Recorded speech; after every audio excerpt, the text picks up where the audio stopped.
Hello friends, स्वागत है आप सभी का math and magic tips YouTube channel में। फ्रेंड्स, आज की इस वीडियो में हम सभी देखने वाले हैं कक्षा मैथ का ऐसे इंपोर्टेंट VBI 70 क्वेश्चन जो कि आपके मैट्रिक बोर्ड एग्जाम के लिए काफी इंपोर्टेंट है। तो अगर आप इस मैट्रिक का एग्जाम दे रहे हैं तो आज का यह वीडियो आप सभी स्टूडेंट के लिए बेहद ही खास होने वाला है, क्योंकि आज की इस वीडियो सीरीज में हम आप सभी को बताने वाले हैं मैथ का ऐसे इंपोर्टेंट सब्जेक्टिव क्वेश्चन जो कि आपके मैट्रिक बोर्ड एग्जाम में 5 नंबर में पूछी जाती हैं। तो आज की इस वीडियो सीरीज में हम लोग लिए हैं ऊंचाई दूरी से 2 सवाल, जिसमें से आप सभी के एग्जाम में 1 सवाल पूछे जाते हैं। उसके बाद में ग्राफी विधि का भी 2 सवाल आज की इस वीडियो सीरीज में सॉल्व करेंगे, जिसमें से आप सभी के मैट्रिक एग्जाम में 1 सवाल पूछे जाते हैं। साथ ही रचना के साथ साथ हम लोग क्षेत्रमिति का भी क्वेश्चन देखेंगे, उसके साथ त्रिकोणमिति का भी क्वेश्चन देखेंगे जो कि आपके मैट्रिक बोर्ड एग्जाम में 100% पूछे जा सके। विश्वास कीजिए, वीडियो को शुरू से अंत तक जरूर देखिए। आज की इस वीडियो सीरीज में आप सभी को वैसा क्वेश्चन देखने को मिलेगा जो कि आपके मैट्रिक बोर्ड एग्जाम में 100% पूछे जा सकते हैं। तो चलिए फ्रेंड्स, बिना समय गवाए पहला क्वेश्चन का सॉल्यूशन देख लेते हैं। आज का पहला सवाल क्षेत्रमिति से लिया गया है। सवाल में पूछा जा रहा है कि एक खिलौना 3.5 सेमी त्रिज्या वाले शंकु का आकार का है जो उसी त्रिज्या वाले अर्धगोला पे अध्यारोपित है। इसका संपूर्ण ऊंचाई 15.5 सेमी है। तो खिलौने की संपूर्ण पृष्ठ का क्षेत्रफल ज्ञात कीजिए। यानी एक जो शंकु है इस प्रकार की, वो एक अर्धगोला पे अध्यारोपित है। तो आप शंकु का फिगर इस प्रकार से मैट्रिक एग्जाम में भी बना लीजिएगा।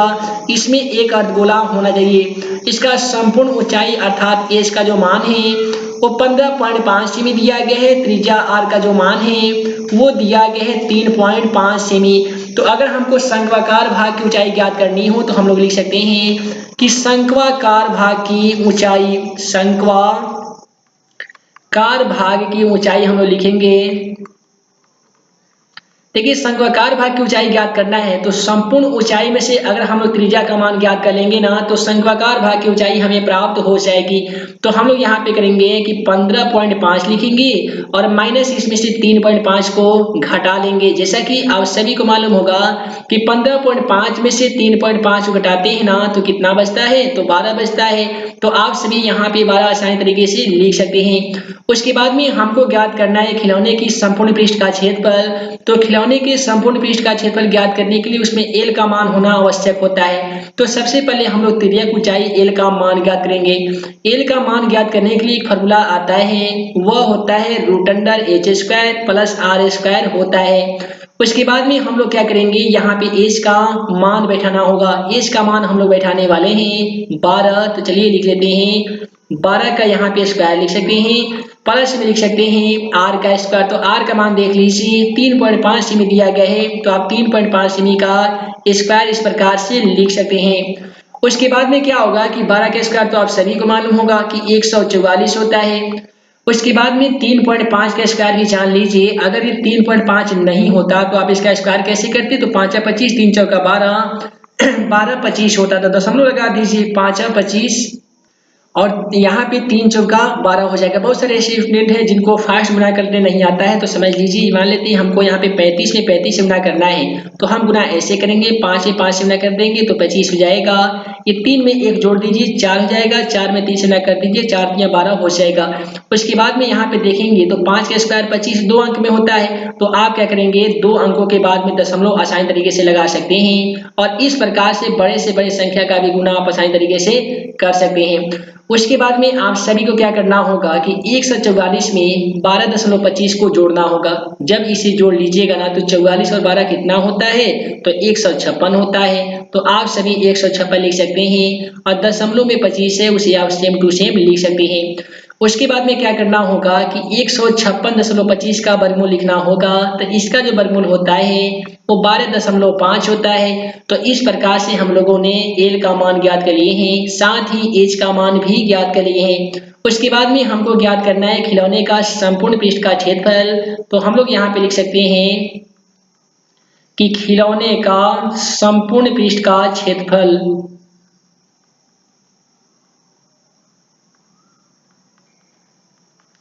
तो जैसा कि आप सभी देख पा रहे हैं हम लोग लिख लिए हैं खिलौने की संपूर्ण पृष्ठ का क्षेत्रफल। उसके बाद में जो हम लोग फॉर्मूला का यूज करेंगे, हम लोग लिखेंगे कि शंकु का वक्र पृष्ठ प्लस अर्धगोला का वक्र पृष्ठ। यहाँ पे लिख सकते हैं कि शंकु का वक्र पृष्ठ का क्षेत्रफल प्लस हमको लिखना होगा अर्धगोला का संपूर्ण पृष्ठ का क्षेत्रफल। तो यहाँ पे शंकु का जो वक्र पृष्ठ का क्षेत्रफल होता है वो पाई आर एल होता है। उसके बाद में अर्धगोला का जो वक्र पृष्ठ का क्षेत्रफल होता है ना वो 2 पाई आर स्क्वायर होता है। तो आप सभी 2 पाई आर स्क्वायर इस प्रकार से लिख सकते हैं। उसके बाद में जरा ध्यान दीजिएगा, ध्यान से आप देखेंगे तो यहाँ पे देखिए पाई आर और यहाँ पे भी पाई आर कॉमन हो रहा है। तो हम लोग पाई आर को इस प्रकार से कॉमन कर सकते हैं। तो जैसे पाई आर को कॉमन कर लेंगे तो यहाँ पे केवल एल बचेगा। उसके बाद में यहाँ पे बचेगा 2r, क्योंकि ये पाई आर स्क्वायर था तो यहाँ पे 2r बचेगा। उसके बाद में आपको क्या करना होगा कि पाई का मान 22/7 बैठा देना होगा। आर का मान देख लीजिए, आर का मान 3.5 था तो आप यहाँ पे लिख सकते हैं 3.5। उसके बाद में हमें चाहिए एल का मान हम लोग ज्ञात किए हैं 12.5, तो हम लोग लिखेंगे 12.5। तो यहाँ पे 15 लिखा गया है, आइए इसे इरेज करके यहाँ पे लिख लेते हैं 12.5। अब प्लस में है 2r यानी 2 गुने आर का मान। तो आर का मान हम फिर से कितना लिखने वाले हैं तो 3.5 लिखने वाले हैं। तो यहाँ पे हम लिख लेंगे 3.5।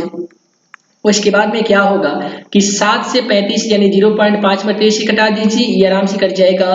तो यहाँ भी बचेगा 22 गुने 0.5, यहाँ पे लिखेंगे 22 गुने 0.5। फिर ये कोष्ठ को सेम टू सेम लिखिए, 12.5 को सेम टू सेम लिख दीजिए।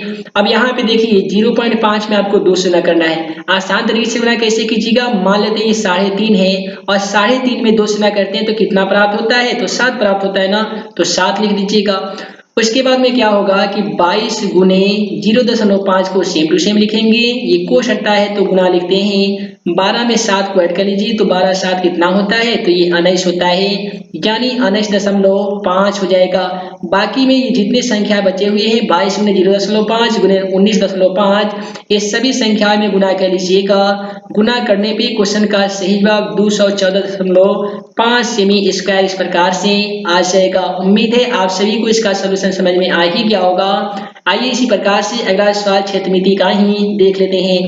अगला सवाल बोला गया है कि एक शंकु के छिन्नक जो 45 सेमी ऊंचा है, इसके सिरों की त्रिज्या 28 सेमी और यहाँ पे देखिए 27 सेमी नहीं बल्कि क्या है 7 सेमी है, तो इसका आयतन ज्ञात कीजिए। यहाँ पे क्या करेंगे हम लोग शंकु का फिगर भी बना सकते हैं या लिख भी सकते हैं कि इसका मान जो हमें प्राप्त है वो 45 सेमी प्राप्त है।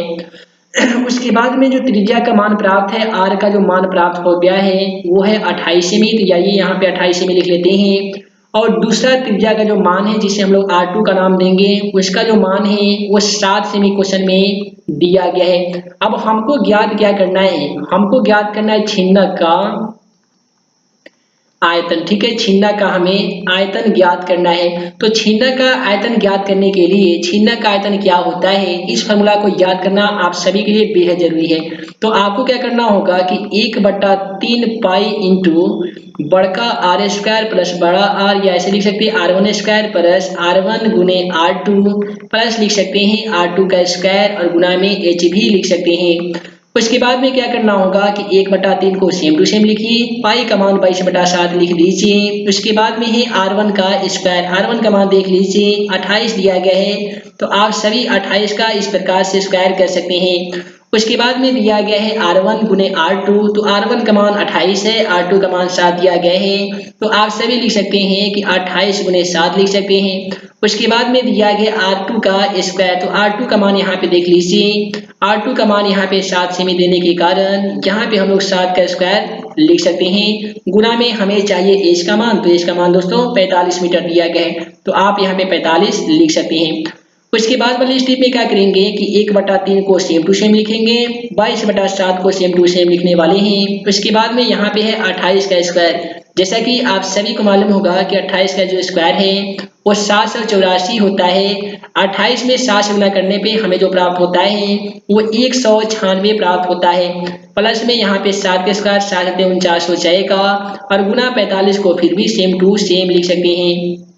उसके बाद में हम लोग क्या करेंगे कि 1/3 गुने 22/7 को सेम टू सेम लिखेंगे, ये को हटाएंगे तो यहाँ पे गुना का सिंबल देंगे। यहाँ पे देखिए 784 में 196 को ऐड करेंगे, जितना हमें प्राप्त होगा उसमें हम 49 को ऐड करेंगे। सभी संख्याओं को जोड़ने के पश्चात हमें जो प्राप्त होगा वो 1029 प्राप्त होगा। गुना यहाँ पे 45 है, इसे आप सभी को सेम टू सेम लिख देना होगा।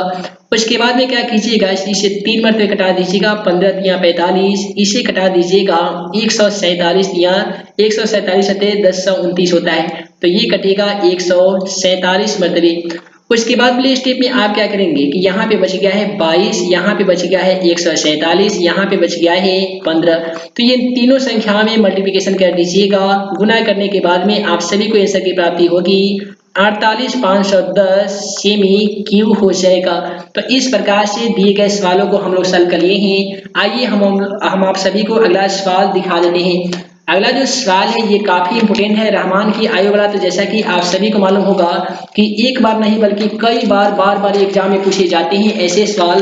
तो ऐसे सवालों को सॉल्व करने का आसान तरीका है। देखिए क्वेश्चन में बोला गया है कि 3 वर्ष पूर्व यानी 3 वर्ष पहले की बात करें तो माइनस में, बाद की बात करें तो प्लस में। ठीक है, तो 3 वर्ष पूर्व रहमान की आयु का व्युत्क्रम अब से 5 वर्ष बाद रहमान की आयु का व्युत्क्रम का 1/3 है। तो रहमान की वर्तमान आयु ज्ञात करें।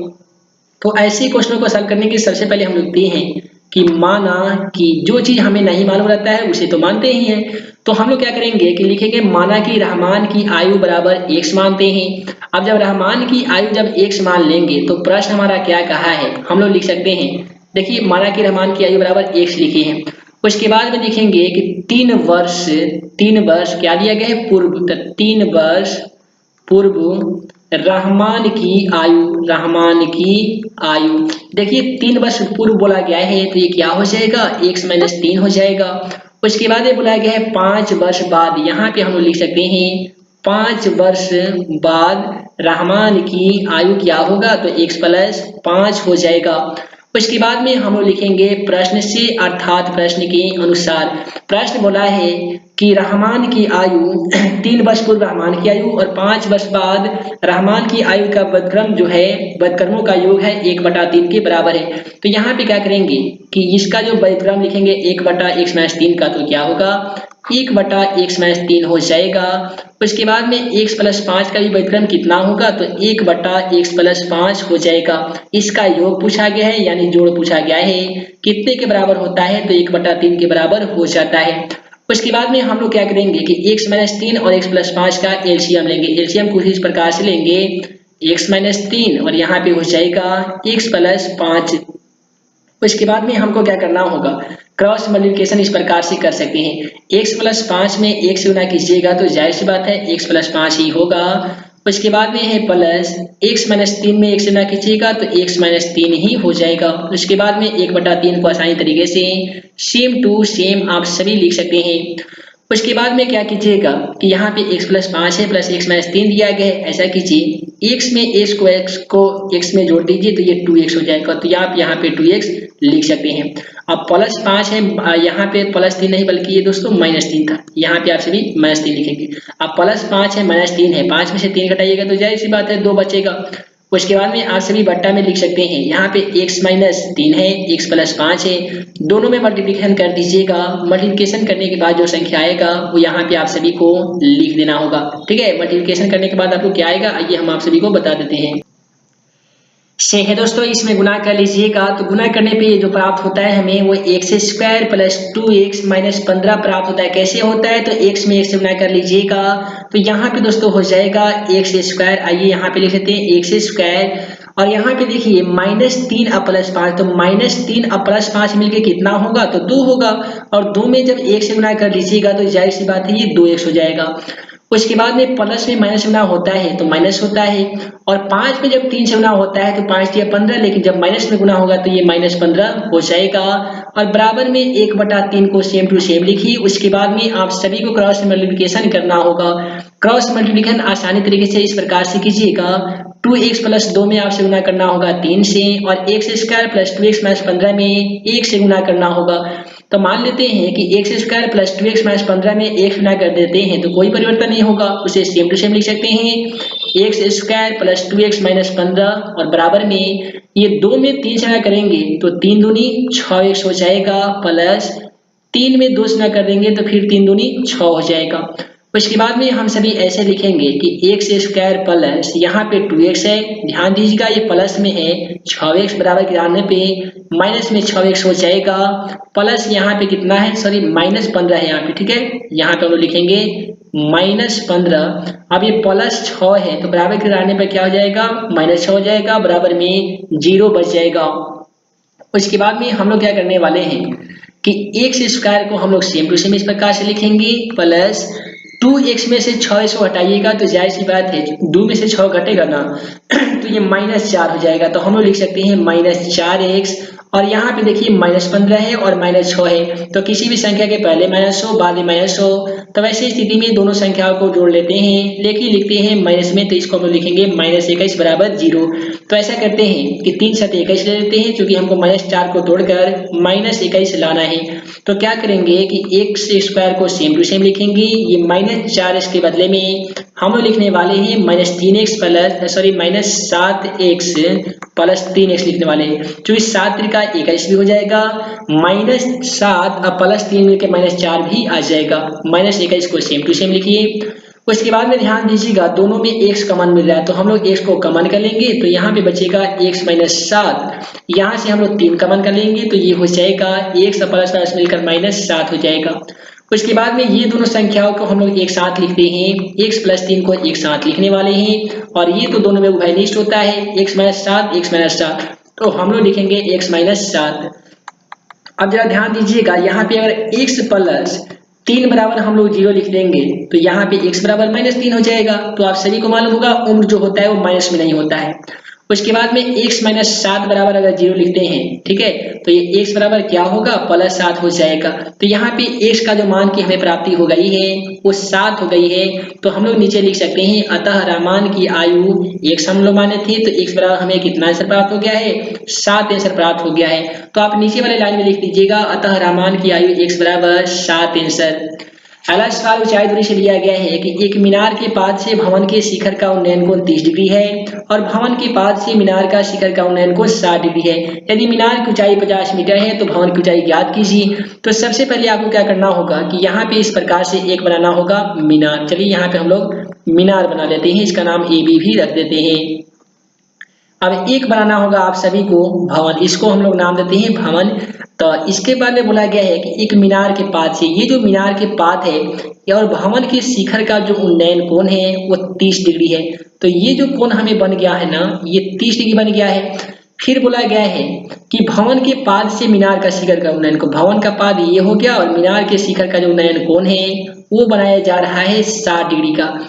यदि मीनार की जो ऊंचाई है वो 50 मीटर दे रखा है तो भवन की ऊंचाई ज्ञात करना है AB, इसका नाम C रख लेते हैं, इसका नाम D रख लेते हैं। आपको भाषा तो समझ में आता ही होगा, लिख दीजिएगा कि माना AB मीनार की ऊंचाई है तथा DC जो है वो भवन की ऊंचाई है, जहां AB बराबर 50 मीटर, कोण DBC बराबर 30 डिग्री और कोण ACB बराबर 60 डिग्री दे रखा है।